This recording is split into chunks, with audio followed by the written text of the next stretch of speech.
Hello viewers, welcome back. So today we're going to talk about a watch that has just landed in my collection. And this is a watch that a few months ago I would not have thought that I would be holding right now and adding to the collection, because it's a quartz. Now, in my collection I have manual wines and automatics. I do have a few quartz pieces littered around, but they mainly comprise of Swatch watches and an old Tag Heuer from the mid-2000s that I've had for 20 odd years. So to say that in 2023, the first watch that I've bought is a quartz is a definite surprise for me, to be quite honest. But perhaps hear me out, and I'll try and explain my reasoning, and I'll give you some initial thoughts on the watch. So what is the watch? Well, it is a Breitling Aerospace 43mm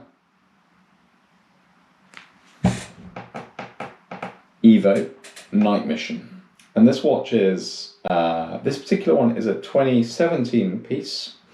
I purchased it from a company called Subdial because I traded in a Tudor Black Bay heritage that I never really gelled with, and thought I wanted something that I could just stick on the wrist whenever I was on my motorbike, commuting into the office, on my bicycle, doing housework, gardening, but equally I could wear it to a meeting. I could go out for dinner and it would look smart. It would sit underneath a cuff, and it would just generally kind of fit in with the various things I do day to day, working and playing.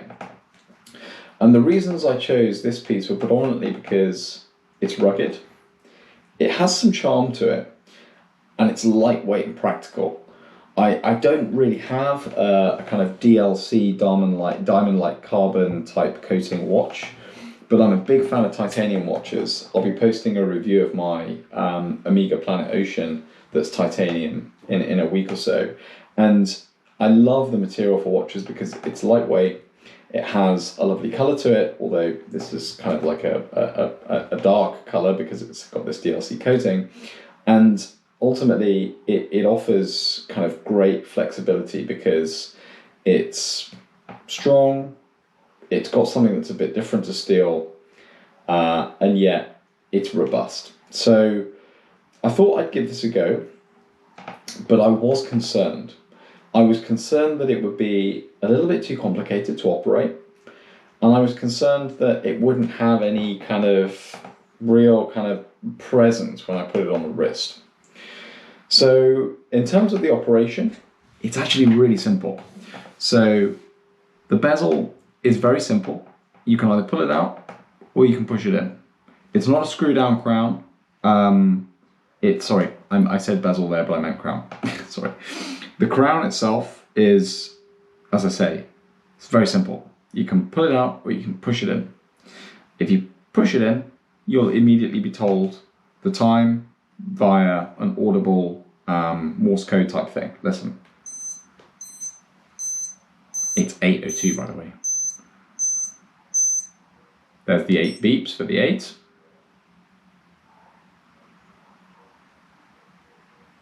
And then the second is how many minutes you were. And I think when I pushed it, we were just on 8:01, so that's where the 1 came from. And then pulling it out allows you to set the time. But then you can flick between the different data displays by moving the crown clockwise or anti-clockwise, and it'll cycle through things like the actual full time. So you've got the hour, 24-hour or 12-hour, and the seconds and the minutes. You can turn all the data displays off, so you have just blank screen like this. You can then set an alarm. You've got a chronograph, second time zone, a countdown timer, day and date, and then date with running seconds. Useful set of data displays. I think I was expecting this watch to be very complicated to operate and set. It's super simple. They've designed this watch to be very idiot-proof, to be quite honest. So it's super easy to just pick it up and get to grips with what you're doing, because ultimately the fact that the crown itself can either be turned, it can be pushed, or it can be pulled, means that there are really very few variables by which to kind of interrogate the different displays. Now, this one comes with this really quite nice canvas rubber-backed strap on a deployment clasp, which is very, very smart. I think these actually off the shelf came with a pin buckle, so this one could be aftermarket, but it just works really nicely. And the whole thing is, you know, way under 100 grams. This is probably a 60 gram piece, to be quite honest, so very, very lightweight. What I also like about this watch is the fact that it's very slim. Although the lug to lug is quite big, it's lightweight, it's slim, and it just fits, as I say, under any shirt, and I really just don't realise I'm wearing the thing most of the time.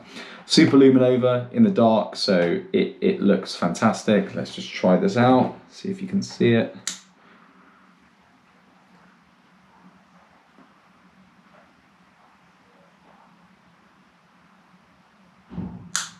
Okay, that didn't really work very well.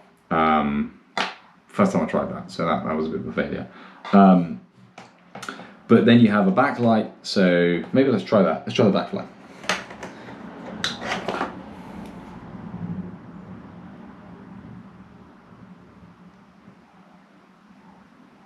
There you go, kind of see that backlight coming in, and then you can still you can still change the data displays at the same time.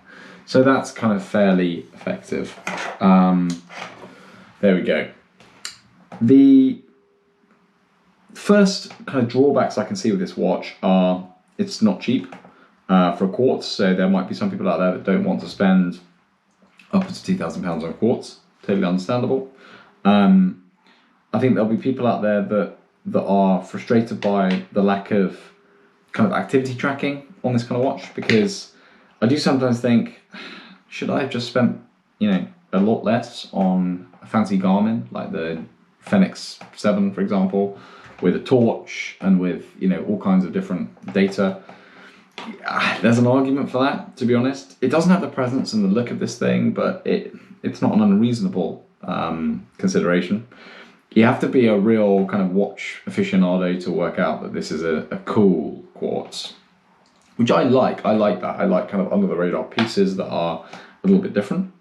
I think also small things like this bezel is very easy to move. So I sometimes wake up in the morning, I wear my watches in bed, which is a bit strange.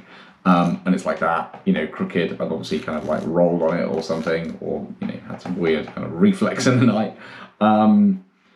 It also perhaps doesn't have a particularly strong backlight, but the super luminova is really strong, so that's pretty cool.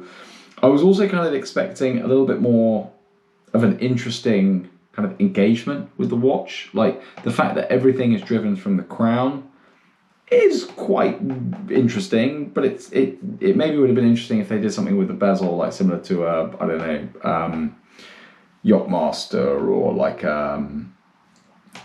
something like that has that kind of integrated kind of control through the bezel. That would have been quite fun.